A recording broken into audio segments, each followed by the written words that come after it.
જય દ્વારિકાધીશ। મારા નવા લગ્ન થયા હતા। સાસરીમાં પગ મૂકતા જ અજાણ ડર લાગતો કે ક્યાંક કંઈ ભૂલ ન થઈ જાય।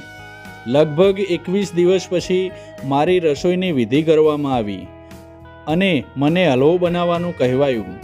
મને હલવો બનાવતા આવડતું હતું, પણ ડરના લીધે મારી હાલત ખરાબ હતી। મેં ભૂલથી હલવામાં ખાંડના બદલે મીઠું નાખી દીધું।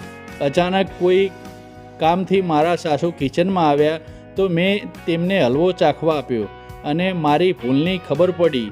મને લાગ્યું કે હવે બધા સામે અપમાનિત થવું પડશે। મારા સાસુએ કહ્યું, દીકરી કંઈ વાંધો નહીં, ક્યારેક આવું થાય, ડરના લીધે આવું થઈ જાય છે। જે થયું તે ભૂલી જા, ચાલ જલ્દીથી સ્માઇલ કર। સાસુએ તરત જ બીજો હલવો તૈયાર કરી દીધો અને બધા મહેમાનોને એવું કહીને પીરસ્યું કે આ મારી વહુએ બનાવ્યો છે। મારી વહુએ મારી દીકરીની કમી પૂરી કરી દીધી। મહેમાનોએ મારી કલાની પ્રશંસા કરી।